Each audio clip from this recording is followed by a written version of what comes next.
De que somos feitos nós e tudo que nos rodeia? Essa é uma das principais perguntas sobre o universo e até agora a resposta para ela é quase perfeita.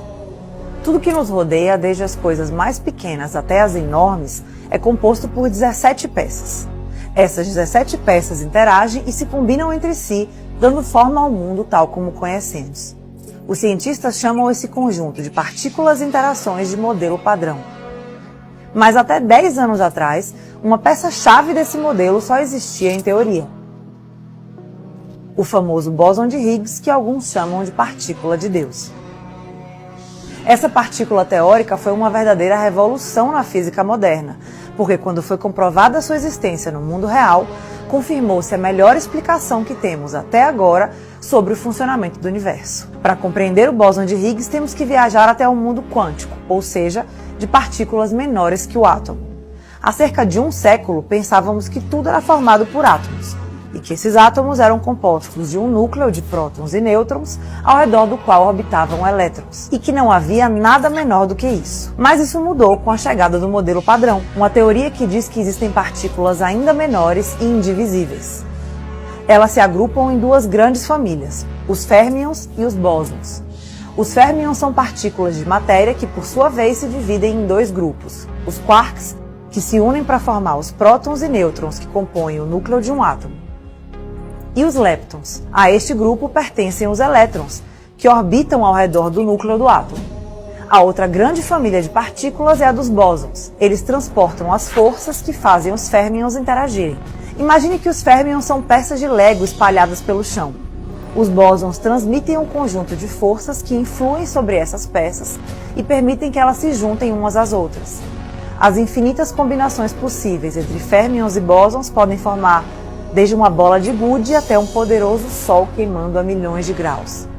Assim ficamos sabendo do que é composta a matéria e o que permite que ela tome diversas formas.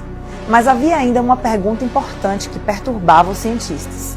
Se todos os objetos têm massa, de onde vem a massa que forma a matéria? É aqui que aparece o grande protagonista dessa história. A resposta é que o nosso universo está permeado por um campo invisível. Um dos primeiros a descrever esse campo foi o físico britânico Peter Higgs, por isso ele leva seu nome. O campo de Higgs é formado, é claro, pelos bósons de Higgs, que são apenas perturbações nesse campo.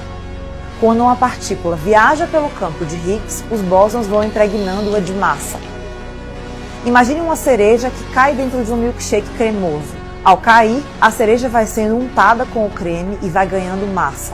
Nesse caso, o creme é o campo de Higgs e a cereja é a partícula que vai ganhando massa à medida em que se afunda no milkshake. Mas durante anos, esse mecanismo também era só uma teoria. Os cálculos indicavam que os bósons de Higgs eram uma peça-chave para que todo o modelo padrão funcionasse, mas ninguém tinha conseguido observá-los. Isso mudou no dia 4 de julho de 2012, graças à maior e mais poderosa máquina já construída, o Grande Colisor de Hadrons. Nesse dia, os pesquisadores que trabalhavam no colisor confirmaram que durante um de seus experimentos com choques de partículas, eles conseguiram observar a presença fugaz de algo que só poderia ser o bóson de Higgs. Encontrar a chamada partícula de Deus permitiu resolver na prática a pergunta sobre a origem da massa das partículas e fez com que o modelo padrão fosse comprovado e ficasse completo. Mas isso não significa que essa viagem quântica terminou aí. Os cientistas continuam buscando outras possíveis partículas de matéria e forças que ainda não conhecemos. E como tudo na ciência, novos descobrimentos nos obrigariam a repensar o que sabemos. Mesmo assim, o modelo padrão é, até hoje, a melhor explicação que temos para responder de que é feito o universo.